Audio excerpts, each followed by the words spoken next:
Starting your week the right way, coming to the FPL Green Room with me, Gianni Batici, and her, Holly Shands.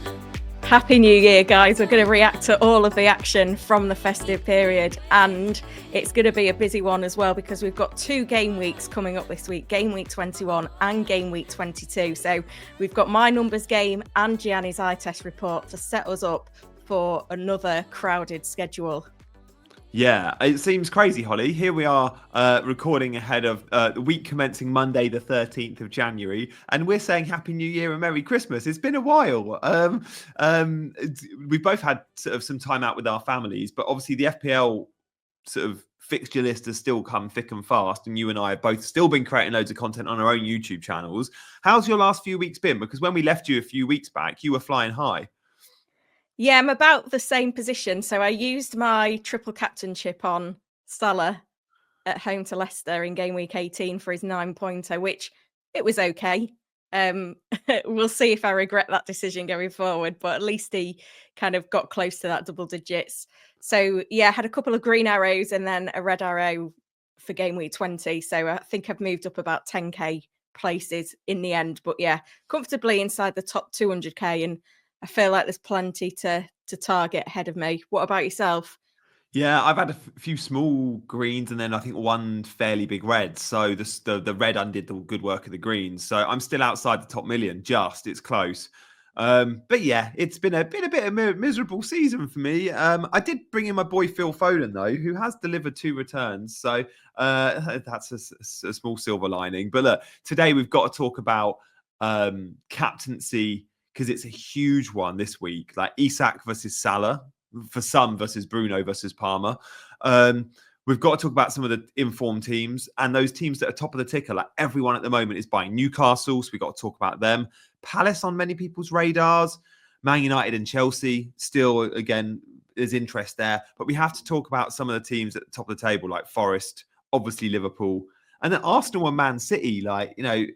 So full FPL discussion coming up on all those teams and our players. We'll also touch on the assistant manager chip, which is going to be in play from game week 24. We now have had the prices revealed. I mean, just quickly, Holly, what did you make of that? Like, for me, the prices are kind of irrelevant. Like, you're just going to buy the best manager, whether you're spent for your team, what you think the guy's going to get you the most points. Like, what's the difference between 0.5 and 1.5, really? Like, they should all have just been the same price. Yeah, exactly. It felt a bit like it was lazy pricing. I was intrigued by the fact that they didn't go up in 0.5 increments. That was about as much interest as I had in it at all. So yeah, obviously when we get to that point, we're just going to make sure we can afford the Arna slots of the world, aren't we? So it feels a little bit irrelevant. Yeah, although saying that, I because I'm having a bad season, I'm unlikely to go to an Arna slot. I actually got more interest in the managers ranked 0.5 million like Graham Potter and David Moyes, because I'm looking at those 10 bonus points each time and going, I'm here for the bonus wins. But yeah, I still think it's irrelevant what the price is. Like, I would be paying 2 million for Potter if I thought he was the best guy for my team, and 0.5 for Slot if it doesn't make a difference to me. But anyway, let's move on should we talk captaincy straight away? I feel like it's the biggest headline of the week, Holly. Like, where is your armband currently? I feel quite settled with my armband this week. Is it Isak? Yeah, I put it on Isak a week ago and I haven't moved it yet. I don't feel like there's been a reason to move it.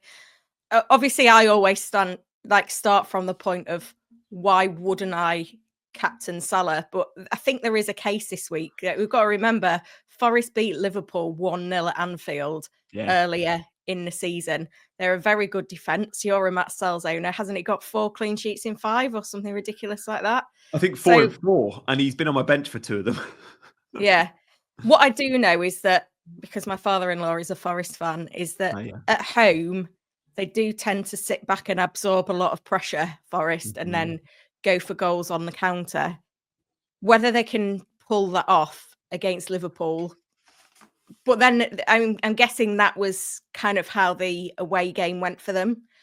So yeah, for me, Isak is kind of on as good a scoring run as Salah at the moment. He's got one of the best fixtures. It's a home game. We can always back Newcastle at home. Wolves haven't been great defensively again. So yeah, it feels like an easy decision for me this week. I'm kind of going all in on Newcastle for this fixture, and then their schedule is so good, isn't it? Like they've got 3 home games in the next 4: Wolves, Bournemouth, Southampton, Fulham. It is amazing, the schedule, and I can see why everyone's going at a, say, triple up. I'm currently on the double up. I'm considering the triple up. I mean, and I am going to captain Isak, same as you, I think. All I'd mention with Salah is if Liverpool do get an early goal, then Forest have to come out and play, and then it might not be the tight game we're all expecting. They did, Forest, go and beat Liverpool at Anfield. It was a complete park the bus jobby, and then Hudson-Odoi on the counter from distance. I'll be going Isak, but I do think Bruno and Palmer both have good home fixtures like Isak, and it's worth noting Wolves are improved under the new manager.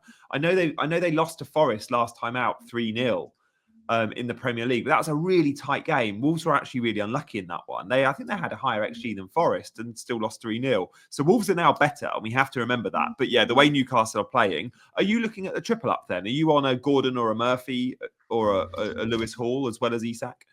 Yeah, so I bought Murphy last week, and then I bought Jota as my Saka replacement, which has just been a disaster. So I think I'm going to go Jota to Gordon this week, and then I'll be triple Newcastle and captain Isak. Triple Newcastle attack. So that's big. I am going big, but then you look at their results and you think, yeah, you can go there. They've won 4-0, 4-0, 3-0, 2-0, 2-1. Yeah. What did you make? You look at Newcastle and you think, how many goals are they going to score this game? So I hear that. They are the best. They're one of the best attacks at the moment. They are functioning so well. And actually, Murphy playing starting games. You think he started the last 6 or 7 has been fantastic. He is someone I'm interested in this week, Murphy. I've got Hall. I've got Hall and I've got Isak, but I've also got a bit of a benching dilemma. At the moment, I've got Enzo bench, so I could sell Enzo to Murphy, but if it depends on João Pedro's status, and at the moment we think João Pedro's probably going to be okay. Yeah, it sounds all right, doesn't it? I'm currently benching Solanke away at Arsenal. Yeah, exactly. Like a lot of benching, which makes me not want to use a transfer this week if I've got a benching dilemma. But on Newcastle, Holly, they beat Arsenal in the EFL Cup semi-final first leg, but it was a convincing win, 2-0 away. Like you expect Newcastle to reach the EFL Cup final. If they do, they'll blank in game week 29. Does that put you off buying a third Newcastle player? Because they'll blank in 29 where they play Crystal Palace. Obviously, we can use a free hit in 29, but it might be great if we don't have to use a free hit in 29. But Newcastle and Palace are obviously 2 teams where we've got a lot of investment. If we do go triple Newcastle and we are still buying Palace players, does that then deter us from 29? I'm not prepared to miss out on the 50 points that each of those players are going to score in the next 4 game weeks, just because they've got a blank 5 game weeks further down the line than that. I did look at it and thought, but yeah, no, I think the case is too compelling at the moment, and I'm quite excited. Although I do remember tripling up on attacks in the past, and it hasn't gone as well as I've hoped. And someone did put in my YouTube comments the other day, it's a bad idea tripling up on attacks because you're not going to maximize bonus points, even if they do all deliver. Have you got an opinion on that? I hear what that person's saying, but if they're scoring more goals than the rest, who cares about bonus points if they're getting loads of goals and assists? And of course, then you've got the combinations, one assist the other, and you're straight away 1 goal, you're getting 2 returns. So I don't see that bonus points thing being a thing. I think that's overthinking it massively. If the attack's functioning, I've been tripled up on the Chelsea attack for a month, Holly. And actually, it's killed me because Chelsea had the best fixtures and they've scored 2 goals in the last 4 games, I think it is. Yeah, it's been painful, hasn't it? Both so Palmer as well. And Palmer's the guy that has those goals, which everyone's got. No one's got Jackson or Enzo, and they're the ones that are actually clocking quite good, their expected numbers, but not producing the goods. And Nico Jackson is missing chances galore. I'm keeping the faith with Jackson and probably Enzo, even though I think he'll be on my bench. But they've got to go. I mean, Chelsea were top of my form versus fixture charts a few weeks ago, and now they're in 14th place. Wow. And Newcastle are way out in front in top spot. The team in second. Go on. Do you want to have a guess? Brentford. No, it's more obvious than that. Oh, Liverpool. Yeah. Liverpool are second. Forest are third. Wow, Forest, love that. Okay, interesting. I do love your form versus fixture charts. That's one to consider. So Newcastle, maybe the triple up for both of us. I think because of my bench and dilemma, I'll just stick with a double. Palace, I've signed Daniel Munoz recently. I'm happy about him. I don't think we need to waste too much time on Palace. Let's talk a little bit about Man United, though, Holly, because they're starting to create a little bit of interest. It was obviously a really good performance versus Liverpool. Still only a draw and loads raving about them. But with Southampton at home, many of us manage our FPL teams at times thinking along the lines of getting the best team for that week and forgetting the long-term run. I'm seeing a lot of managers feeling the need to have a Man United player. While Southampton is a perfect entry point, and I completely understand why you'd want United this week, you have to remember it's not a free hit every week. Yeah, the fixtures moving forward are fine for United. It's Southampton, then Brighton, Fulham, Palace, Spurs, Everton, Ipswich. It's a fine run. But I don't see United as a must-have. But at the same time, both Ahmad and Bruno are tempting me. Yeah, and I still don't feel like they're a team, and I don't think we can trust them in easier fixtures to actually deliver the performances. Like, we've seen them turn up in the Manchester derby and get a win. We've seen them turn up against Liverpool at Anfield and get a point. They should have won that game, arguably. But yeah, Southampton at home is a good entry point, and you've got 3 home games in the next 4 because they've also got Brighton and Crystal Palace. Ahmad and Fernandez are the ones that you buy if you're going there. I think Fernandez just takes up too much money at the moment. I think Ahmad justifies a punt if you want to go there. But I look at Jacob Murphy, I look at Morgan Rogers. I'd sooner own them than Ahmad at the moment because I trust the teams, and you've got to have that trust in the teams. And Manchester United, yeah, they've got the fixtures, but their form has been terrible. Like, you look at their results before the Liverpool game against Bournemouth, Wolves, Newcastle, and they just weren't showing up. And that's the big concern, isn't it? To have gone three. Well, you look at Bournemouth at home and Wolves away. To have not managed to score in those 2 fixtures is shocking, really.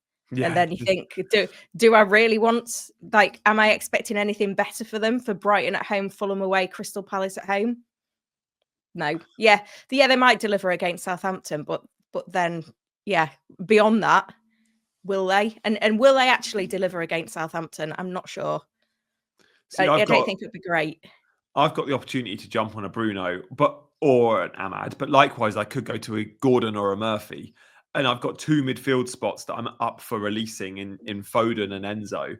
I just don't know if I want to hold on, keep my sort of cards close to my chest and roll and just keep the faith in, say, a Foden and Enzo, who are perfectly fine. I don't think they're great options, but I'm not sure if they're worth using a transfer out on. So that's one for me to consider. I mean, do you have any Man United players?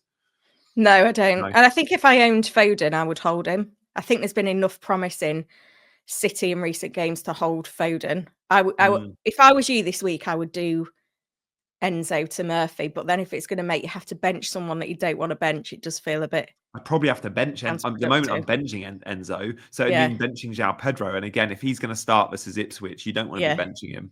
Yeah. Yeah, okay. And nice. Have you only got 1 free transfer like you always only have 1 free transfer? Holly, I've not had more than 2 free transfers this season, but I've got one. Yeah, of course I've only got one. I think you're a roll, aren't you? What's this new rule people are talking about where you can roll your transfers? I've not heard of that this season. That's a new one. That's a new one. You're still in 2023. Yeah, exactly. 2023, still picking triple Chelsea attack and Phil Foden. You know, this is my problem as an FPL Never manager. Change. Never change. Get the most amount of enjoyment from the game as you can, guys. And enjoyment should mean good rank, but for me, it just means having players I like. And if rank comes, then it's a bonus. Forest, we've touched on. Liverpool, well, Forest defence, Holly, just let me say. Yeah.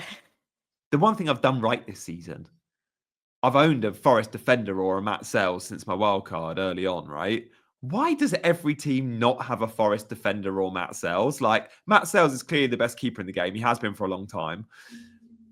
Forest defence, if you don't have Matt Sells, is absolutely needed. They've kept more clean sheets than anyone. They're on 9. No one's kept 9 clean sheets. And their centre-back, Milenkovic, Amarillo, they're both good for different reasons, bonus or goal threat. Aina's, I think, the best scoring defender this season. Like, but it don't matter about the fixtures. That fixture proof. Just get a Forest defender and set and forget them. I know, and I haven't owned a Forest defender all season. No And you was content a creator bit has.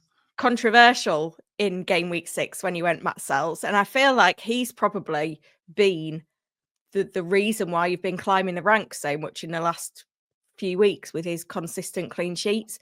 Obviously, I'm not going to buy a Forest defender this week because I don't want to buy them ahead of Liverpool, but I will have 2 free transfers for 22, and that's Southampton at home. Is it home? I think it's at home. Maybe it's away. Yeah, Southampton at home, 22. That's going to be my entry point to buy a Forest defender, because the thing is they're all getting attacking returns as well, which is ridiculous. What I did want to touch on though is I think there is scope to double up on Forest attack, because we're at the point now. I mean, do you still not own Chris Wood? I've not owned a Forest attacker all season. I mean, here I am raving about defence. The attack is also good, and I've not touched Chris Wood. You know, I own Nico Jackson, who can't hit a barn door.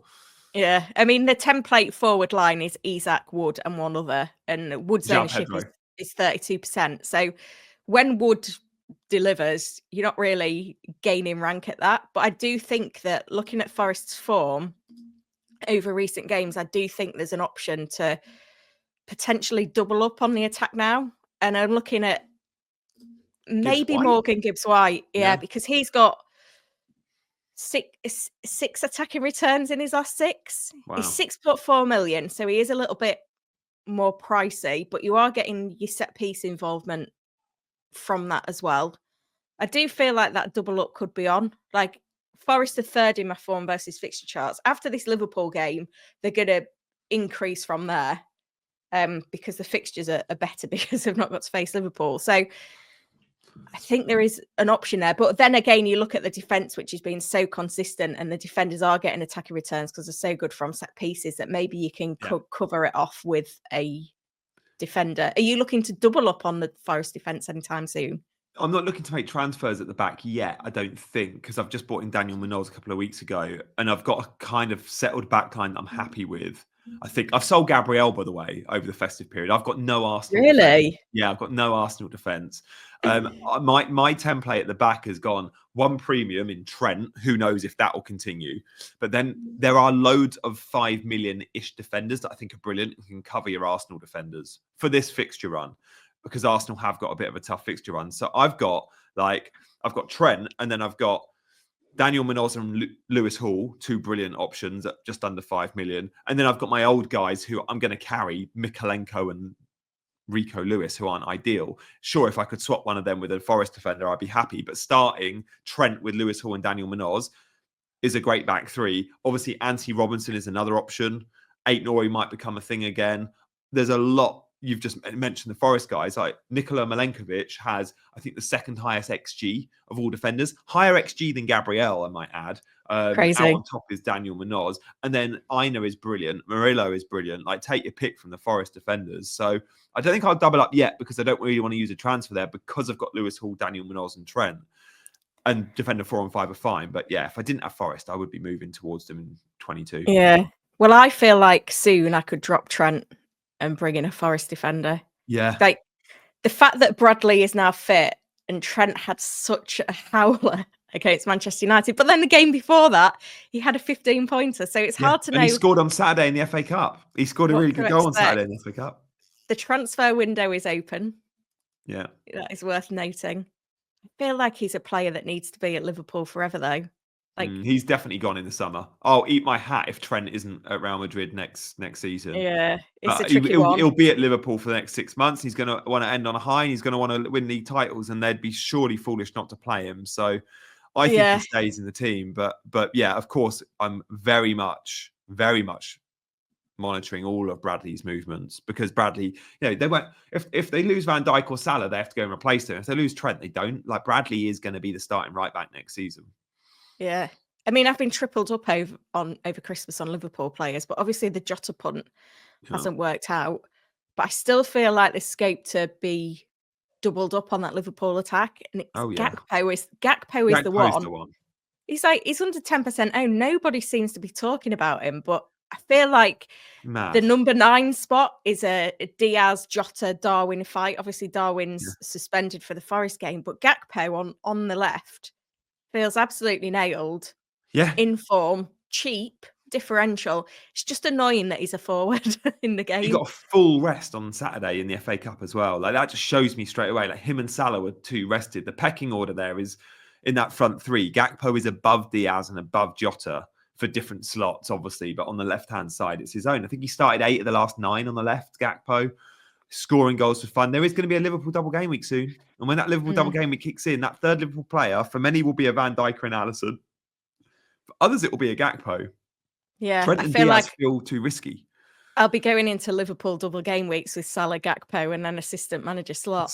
Because you and I have used triple captain. So it does open up 24, 25, 26, that sort of window for the assistant managership, whether we go David Moyes or Arne Slot, or if we're saving the assistant managership to the end of the season, who knows? But we do have the most powerful chip in the game, and we can use it very soon. I mean, do you think you'll end up using it around that double, Holly?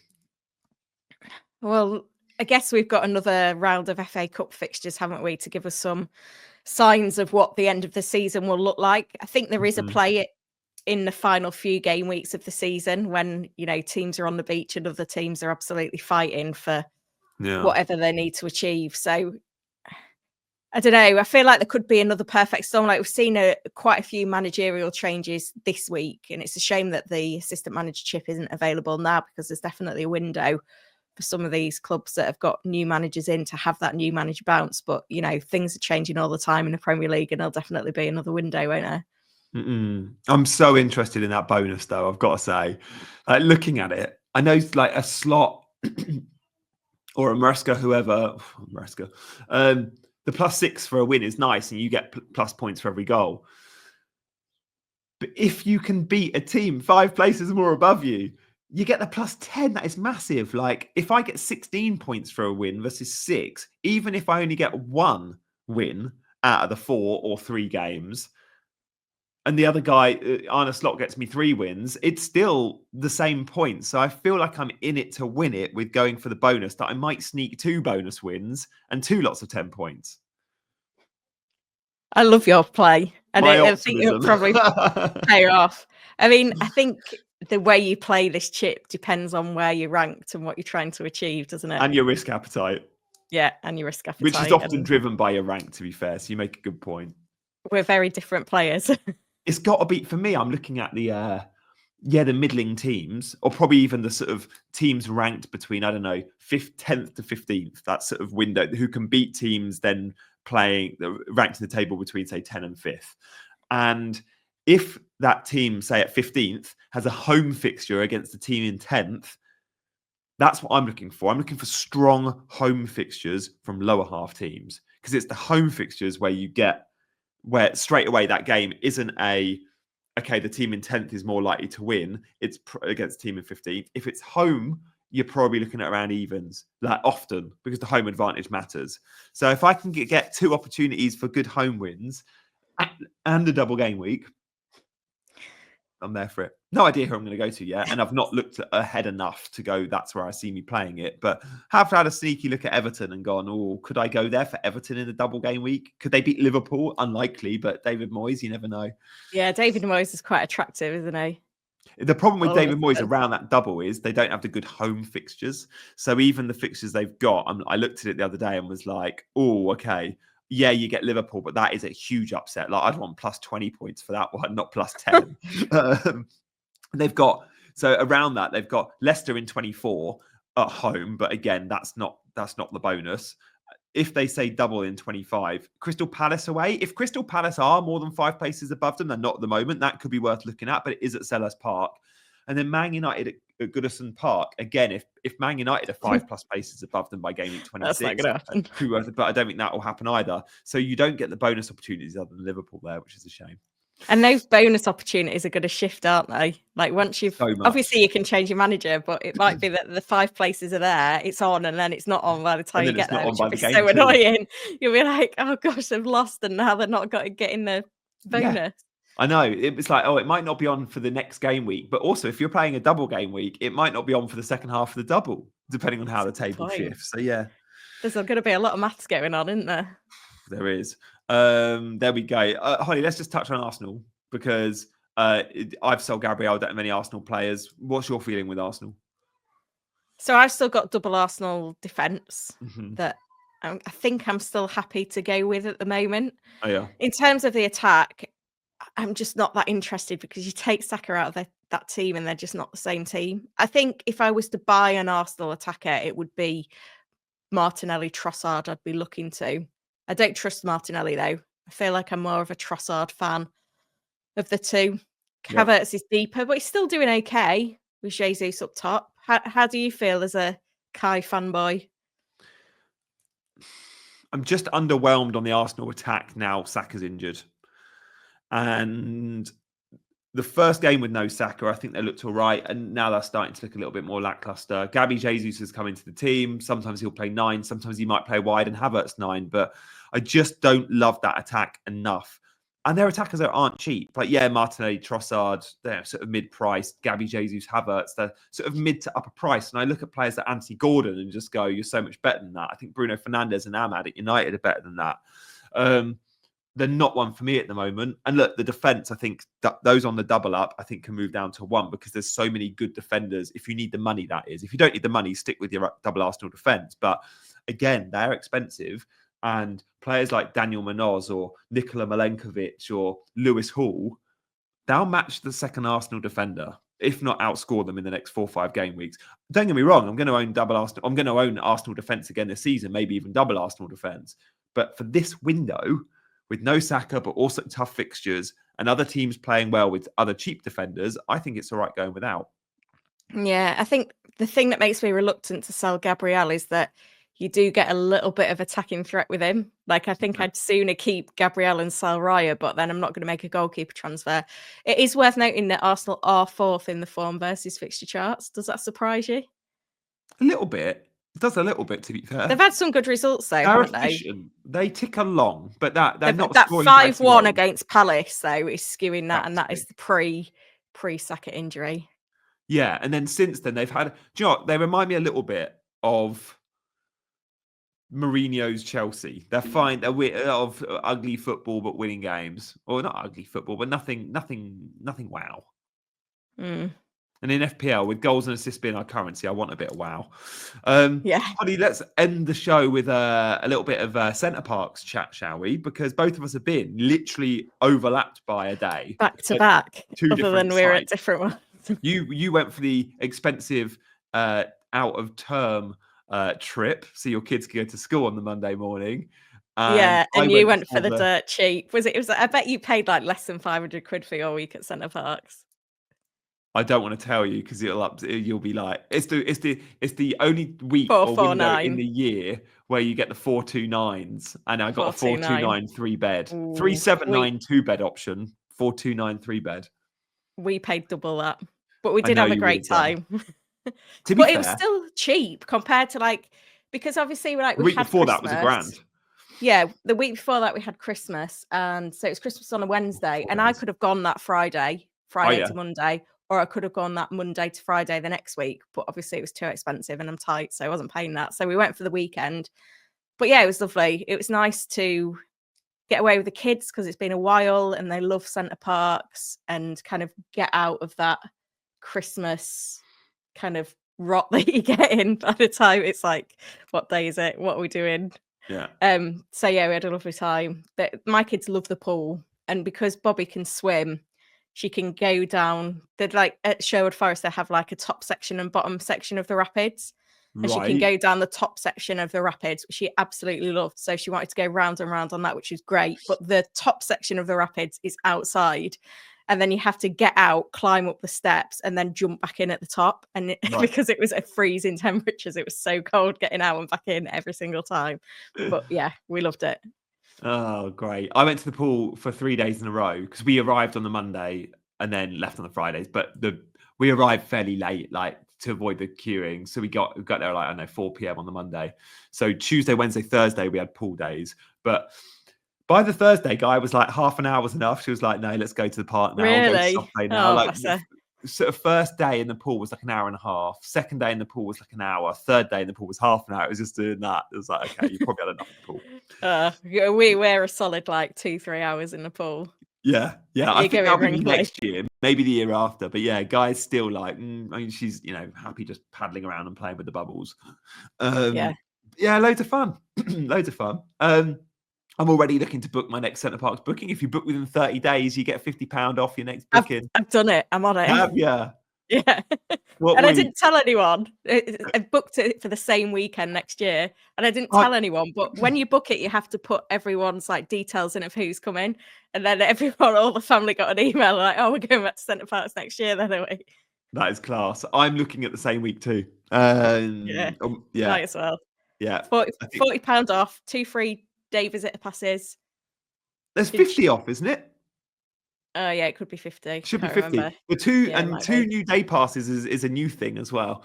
Also, there's a price match promise. So if you see at any point that week goes down, which my trip did, it went down from like 459 to 429 or something. I rang them up and they refunded me the discount. And we're not sponsored by Centre Parks, but Centre Parks would like to sponsor this podcast. Ollie, we're so not sponsored by Centre Parks. Even when I've made 2 really good reels for them now and offered them the invite to collaborate on Instagram, they've not even accepted.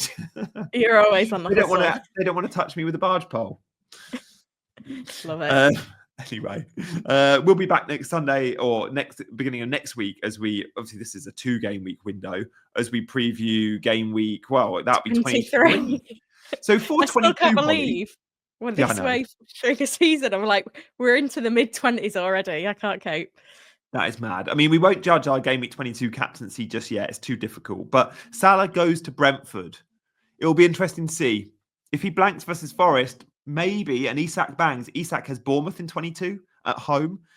Could be sticking the armband on Isak again. Cole Palmer might be one we look at for Wolves at home. Let's consider him maybe in 22. I mean, where do you think you'll go in 22, Holly, just to end off the show? I don't know. At this moment, it's really hard. I think maybe Isak at home to Bournemouth. That's where I think it could go Isak again.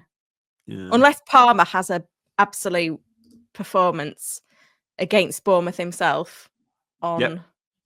But then we'll be like, midweek. Bournemouth are bad, let's go Isak. Or we'll be, Palmer's good, let's go Palmer. We've got to look at minutes again, though, as well, haven't we? So I think midweek minutes and rotation midweek could inform things a little bit as well. Fair.